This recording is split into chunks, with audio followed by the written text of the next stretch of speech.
You're listening to an Airwave Media Podcast.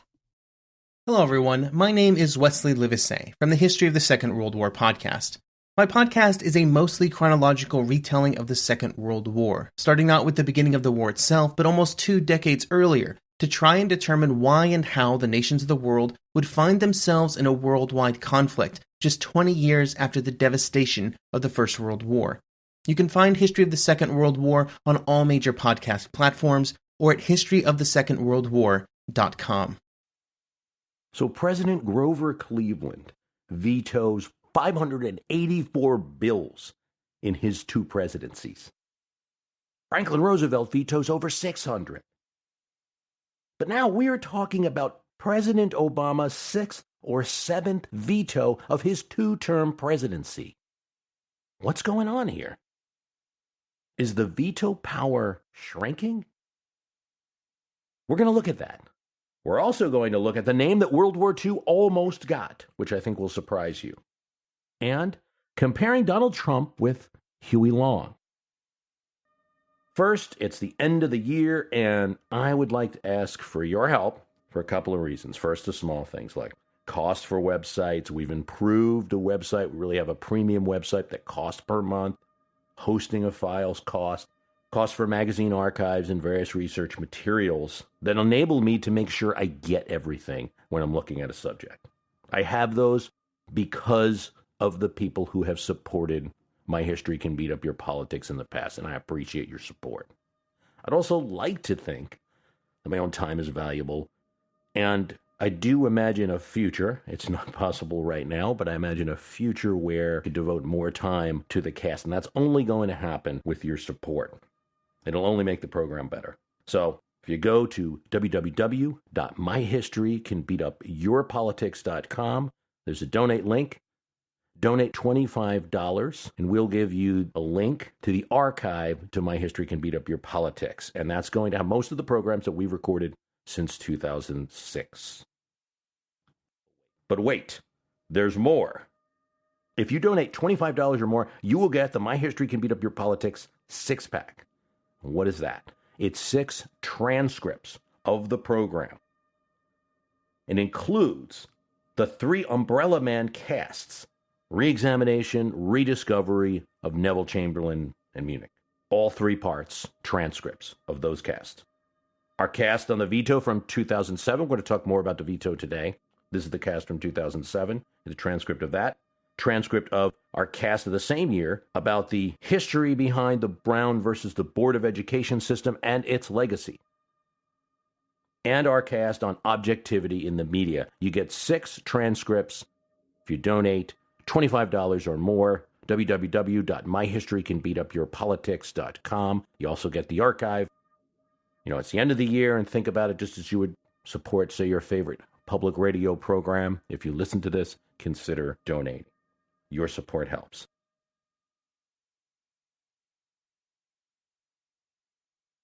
In 1887, amidst a drought, farmers unable to grow crops, the federal government, the Congress, decided that it would subsidize seed so that Texas farmers could reseed their fields. The House was controlled by Democrats. Texas was a Democratic state. They had a Democratic president. That president had carried Texas in the last election. So when they sent the bill, they didn't expect this to come back from the White House, from President Grover Cleveland. I return without my approval House Bill number 10203, entitled An Act to Enable the Commissioner of Agriculture to make special distribution of seeds in drought-stricken counties of Texas, and making an appropriation therefor. It is represented that a long-continued and extensive drought has existed in certain portions of the state of Texas, resulting in a failure of crops and consequent distress and destitution. Though there's been some difference in statements concerning the extent of the people's needs in localities thus affected, there seems to be no doubt that there has existed a condition calling for relief, and I'm willing to believe that. And yet, I feel obliged to withhold my approval of the plan as proposed by this bill. I can find no warrant for such an appropriation in the Constitution, and I do not believe that the power and the duty of the general government ought to be extended to the relief of individual suffering, which is no manner properly related to the public service or benefit. Well, that was the veto message issued in Cleveland's first term And it certainly didn't endear him to his own party, nor did many of his frugal statements or refusal to appoint some of the people that the Congress wanted and some of the people that the Democratic Party power players wanted. He'd win Texas in his next election, but enthusiasm for him among the Democratic Party was low, and he would lose New York. He'd get back to the White House in 4 years. And in both of his presidencies, because they're considered two presidencies with Benjamin Harrison in between, Grover Cleveland would veto over 583 other bills besides his Texas seed bill. No president in modern times has come anywhere near that. Coolidge and Truman were a bit veto happy, and Franklin Roosevelt only beat out Cleveland in his veto count because, well, he served for 12 years instead of 8. So you can ask, why has the use of presidential vetoes declined so dramatically? But you could also ask another question. Why is it going back to the way it used to be? See, George Washington, first president, right, vetoes just 2 bills. One was a representation bill that he felt, first of all, was written badly, and second of all, wasn't fair to all the regions in the country, maybe favored the North. Then there was a bill that he felt improperly treated the U.S. cavalry. Those were the 2 he vetoed. And his successors, John Adams, Thomas Jefferson, didn't even join him in that low veto count. They both vetoed 0 bills. Yet it starts to bubble up throughout history. Madison 7 vetoes, Andrew Jackson 12, Grant 93, to a peak of Franklin Roosevelt and his 635 vetoes. What's going on here? Because in recent times, we're not seeing that anymore. Clinton, during his 8 years, vetoes 37 bills, and he has an opposition Congress during most of that time. George W. Bush has a friendly Congress during most of his time, vetoes just 12. Obama, 5 so far, probably a few more coming, but clock's running out, and there's not enough time to get anywhere near any of the previous incumbents. So what's going on? I wanted to examine a bit what was going on with these vetoes of Grover Cleveland, and I looked at Franklin Roosevelt, who does have the highest veto count at 635. You can look at them bill by bill, and since I had nothing else to do, I decided to do that. Look at his vetoes and also some of Grover Cleveland's. It's evident looking at it that the veto has declined in usage, but not as much as these high numbers might seem to demonstrate. The reality is that Franklin Roosevelt probably only had a few dozen real vetoes, and Cleveland as well, the kind of vetoes that might make news. While he was more likely to veto than Barack Obama or George W. Bush, who have really driven the vetoes down, Franklin Roosevelt was not that much more veto happy than most presidents. A lot of his vetoes could be explained by the large number of nonsense and individual relief bills as a result of the Great Depression, such as these. To provide for the payment of damages to certain residents of Alaska caused by the reason of extending the boundaries of Mount McKinley National Park. To authorize the payment of expenses of delegates to the Yakima Confederated Tribes of Indians, while on a mission to represent such tribes before Congress and the executive departments at the seat of government. To permit postmasters to act as dispersing officers for the payment of traveling expenses of officers and employees of the Postal Service. Gee, can't imagine how that one would get out of control. To authorize the coinage of a 50-cent piece in commemoration of the boyhood home of General Thomas J. Stonewall Jackson. Those are the types of bills that might reach the federal government during Grover Cleveland or even Franklin Roosevelt's time. But even more, hundreds of these were individual people or individual companies making claims to the federal government, and they were getting to the White House in Cleveland or Roosevelt's term. Here's some that FDR faced. For the relief of John W. Beck, for the relief of Thomas M. Barden, for the relief of Michael Illitz, for the relief of Richard Chavez, for the relief of Thomas G. Carlin, for the relief of Sanford and Brooks Company. In many cases, Roosevelt didn't actually veto the bills, but pocket vetoed the bills, Cleveland as well, not acting on it, because if the president does not act on a bill while Congress has adjourned, it is automatically vetoed, without him taking any action at all. Some of this is probably all planned, or at least in Congress it's all planned. congressman, probably to help a constituent and blame the lack of action on that president, passed many of these kind of bills, then adjourned knowing that the president wasn't going to take action on it.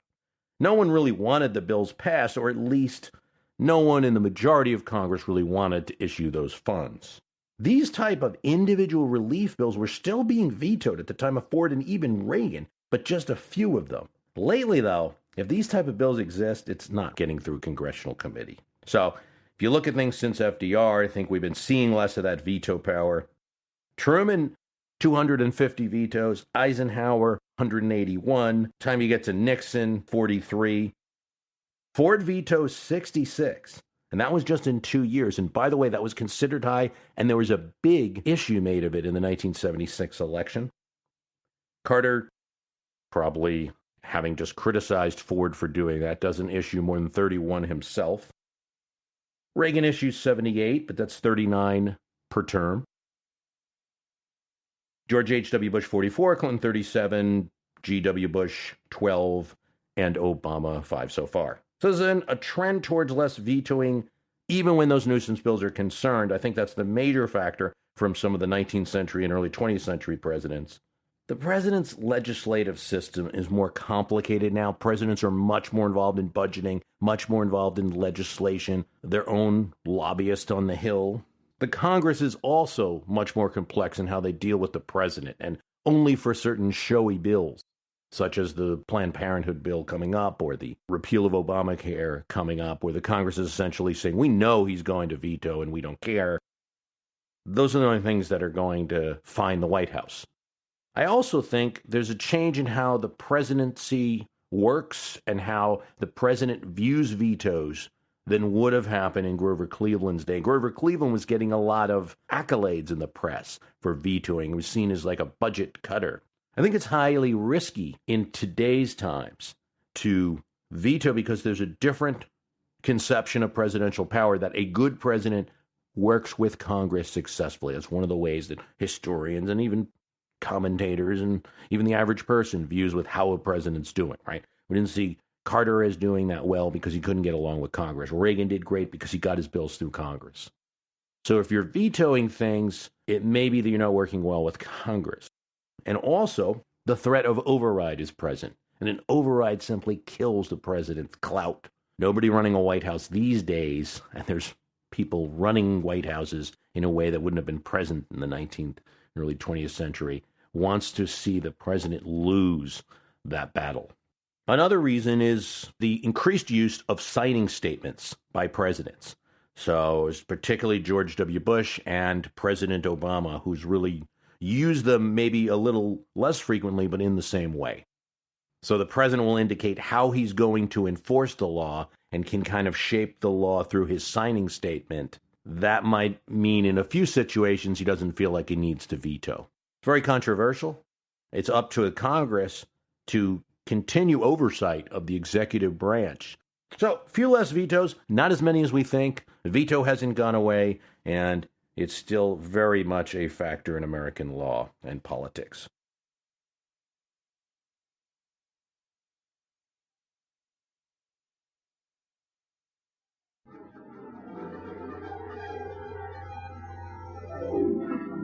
This film is being shown for the first time.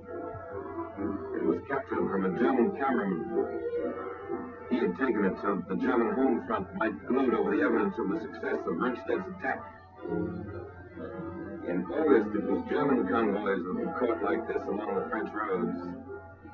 Now it was our convoys. I'm reminded of a story I was told by an older man, 81 at the time, recently passed, who had fought in the Battle of the Bulge. I asked him about it, what was it like? And he told me, they told me later that it was the Battle of the Bulge. I just knew we were going to go out and fight the Germans.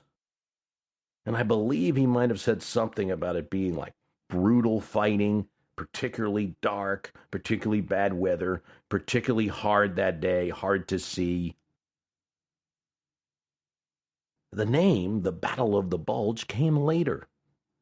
And you wonder, how often are battles, or even wars, referred to by the names they'll later be known as while they're being fought. I was asked this question on Quora, which is a website where I answer questions. For example, World War I wasn't known as World War I while it was being fought. When countries fighting a war, it's not clear if it's going to be a quick action or an all-out conflict. And I think the historical names flatten out controversy to a degree, and there's some degree of interpretation in the names. They are not apolitical. Look at World War I. The World War is how it was being known in the 30s, in the time in between World War I and World War II, at least in the United States. Might be called the Great War as well, and particularly on the British side. In America, it was the World War. You see that in congressional legislation, in the media, and other places. Obviously, they didn't call it World War I because they didn't know another one was coming. It seems very benign, and largely it is, but it does have a teeny agenda in it. World War implies some level of necessary purpose. If it was called the German War, it might have a little more of a negative taint, and maybe make the purpose not seem so grand. Civil war, for instance, implies that both sides have some amount of justification versus rebellion on one side versus invasion on the other. It's a civil war. It's between two people in a common country. And the Civil War is used during the Civil War. Of course, it's used in Lincoln's final address, The Malice Towards None. On the occasion corresponding to this 4 years ago, all thoughts were anxiously directed to an impending civil war. All dreaded it. All sought to avert it. It will be called the Civil War thereafter, but had a variety of names and statues and other appellations. War between the states, War of the Recent Rebellion, War of Northern Aggression, and the like. When World War II came, Roosevelt wanted the term survival war for the name of World War II. Survival war. Survival war would help to justify the effort, he thought, although the criticism was that some found it to be too pessimistic. Well, gosh, if it's a survival war, are we going to win this thing? While Roosevelt may had helped to popularize the name World War II, he wasn't entirely satisfied with it. In 1942, he asked the public to propose alternate appellations, and over the next few weeks, the War Department received 15,000 submissions, ranging from the War for Civilization to the War Against Enslavement. Neither of these, nor Roosevelt's own choice, the survival war, had any staying power. So World War II it was. Hello, everyone. My name is Wesley Livesey from the History of the Second World War podcast. My podcast is a mostly chronological retelling of the Second World War, starting not with the beginning of the war itself, but almost 2 decades earlier, to try and determine why and how the nations of the world would find themselves in a worldwide conflict just 20 years after the devastation of the First World War. You can find History of the Second World War on all major podcast platforms or at historyofthesecondworldwar.com. Hutchinson, Minnesota had some problems. For the adults of Hutchinson, the problem was the teenagers. They kept sneaking off at night to empty barns where they'd, brace yourself, dance. Who knew what sort of sin and heavy petting and French literature these barn dances might lead to? No, the adults of Hutchinson, Minnesota did not approve. And neither, it seemed, did the devil. One summer night, Satan himself suddenly appeared in the middle of the dance floor, and the debauched teens ran in fear. He showed up at the next dance, too. For a few months, it seemed like you couldn't go to a late-night barn dance in Hutchinson without getting chased out by the devil, pitchfork in tow. Until one night, when a 14-year-old boy had the good sense to shoot him in the chest. At which point the devil was revealed, Scooby-Doo style but bloodier, to be the local Methodist minister, dressed in a costume and flown in from the roof by rope and pulley. This is The Constant, a history of getting things wrong. I'm Mark Chrysler. Every episode, we look at the accidents, mistakes, and bad ideas that helped misshape our world. Find us at constantpodcast.com or wherever you get your podcasts.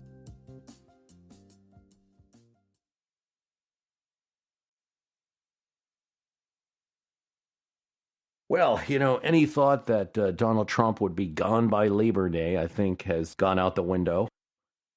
Obviously, at this time, Donald Trump will be a competitor in Iowa, in New Hampshire, and at least in the early primaries, and maybe throughout the contest next year.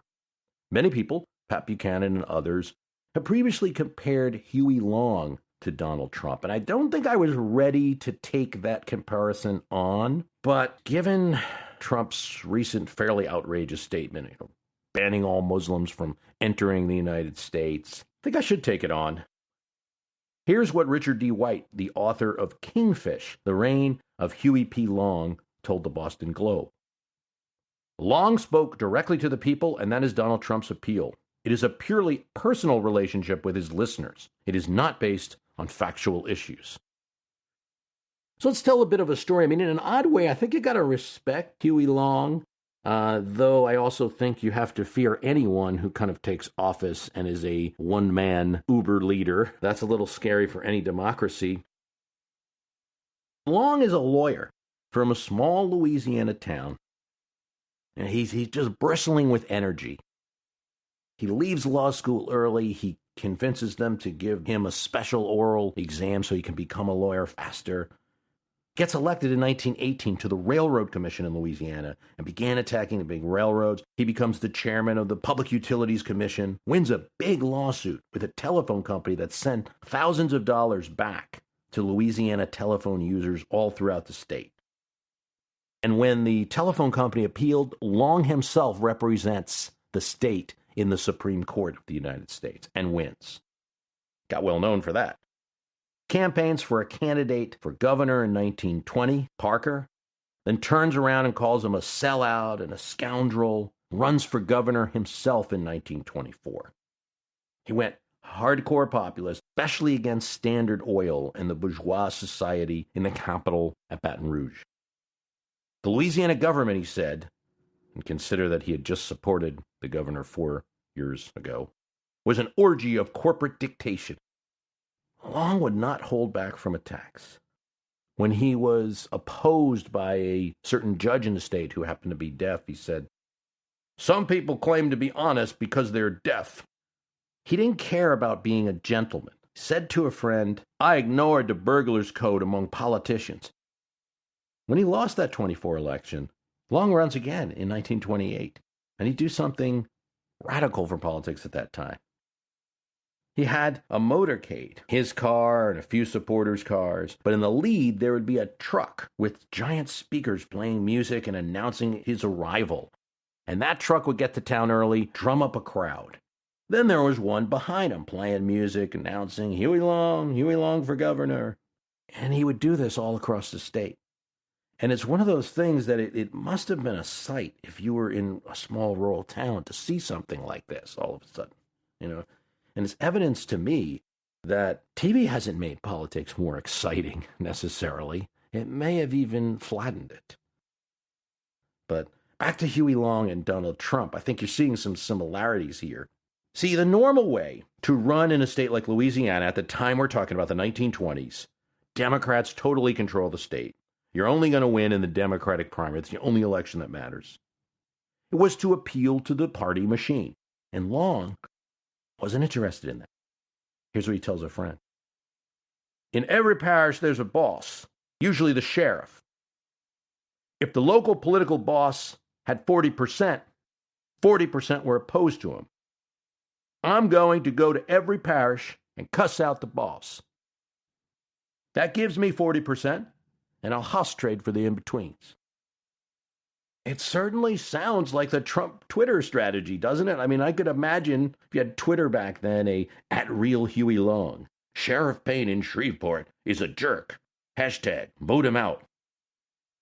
He didn't have Twitter, of course. But there were other technologies. Radio was in his heyday. He did pretty well with that. Even in the rural South, there were many families who had sets, enough for that to be a benefit in getting his message out. Newspapers were still king in terms of media, and there were many that were controlled by his opposition. So what Huey Long does is start his own newspaper, The Progress. And the first issue has Huey Long compared to Moses and shows him handing out textbooks to children. You know, the picture didn't exactly lie. That's something he would do because he would win that election in 28. He'd become a powerful governor. And on the positive side, he would build roads in Louisiana. This is a state that only had 300 miles of road at the end of the 1920s. And by the time of his death, you're going to get something like 10,000 roads between he as governor and his political machine.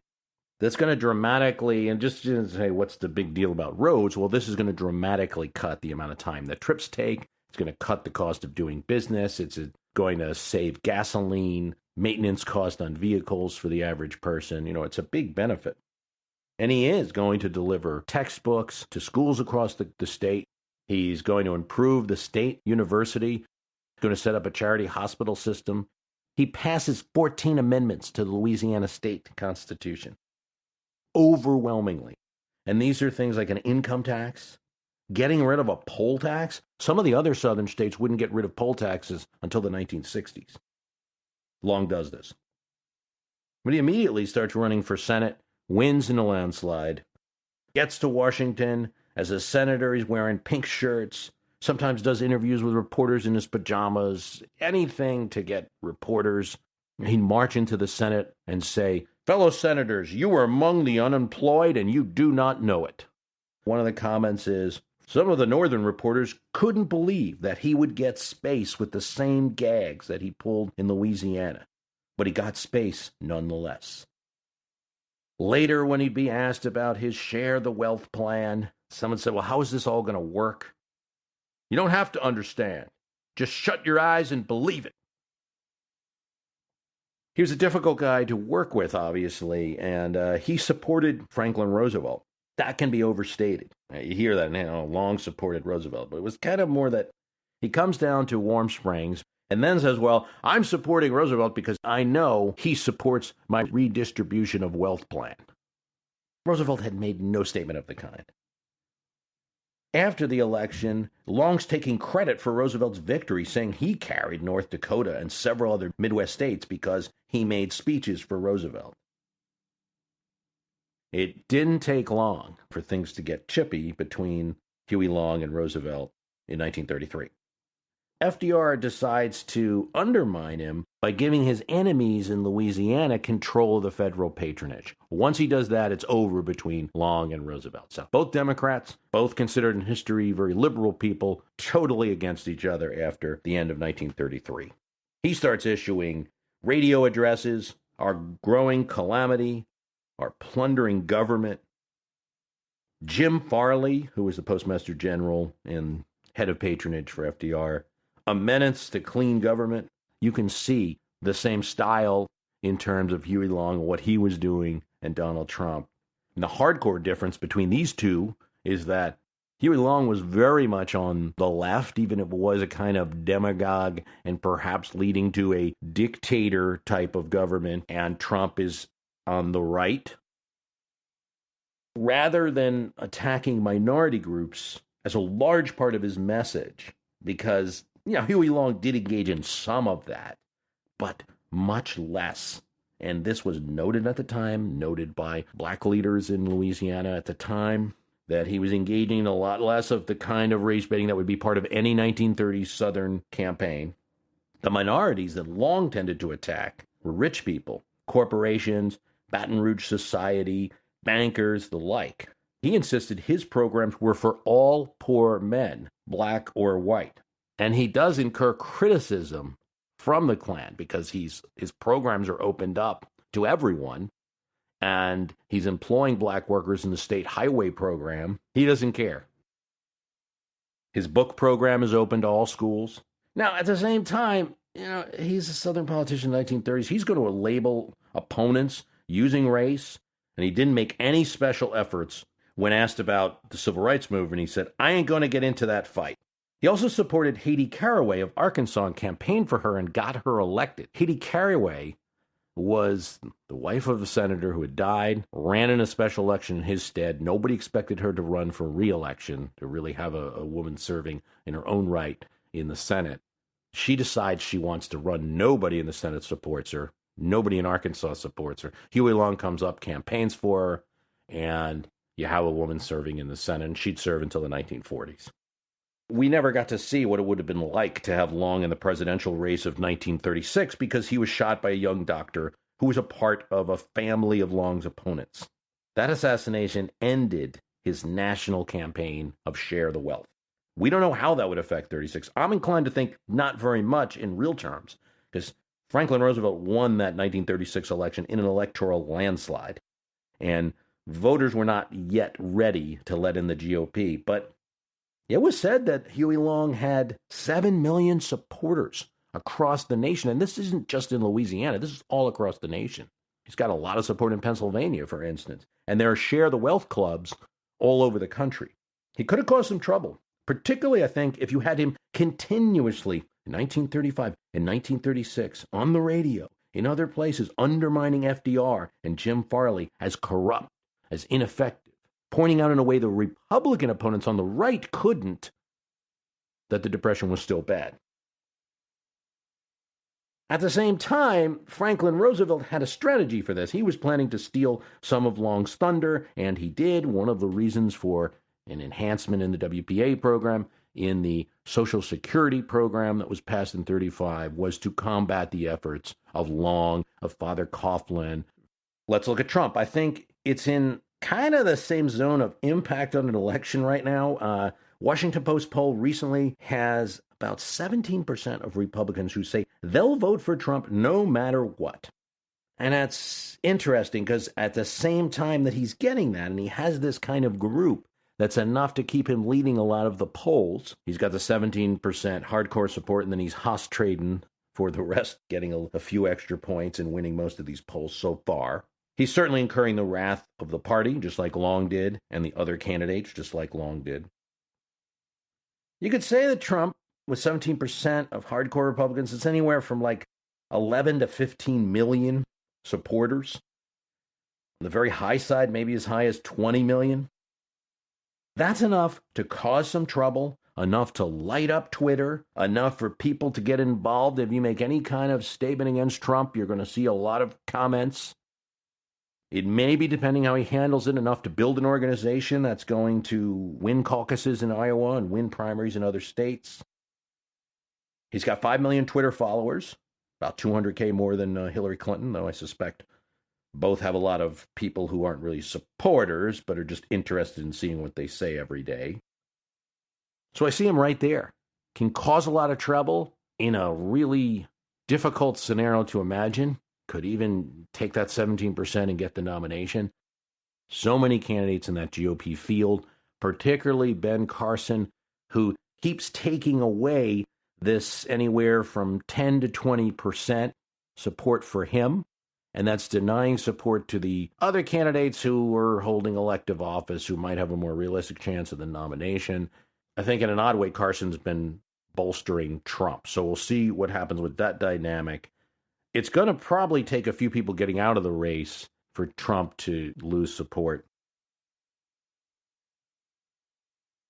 That's all for now. A reminder about that offer that we have. So www.myhistorycanbeatupyourpolitics.com. Donate $25 or more. You get the archive and you get the 6-pack of transcripts. Still working on what will be a series of podcasts on Ronald Reagan.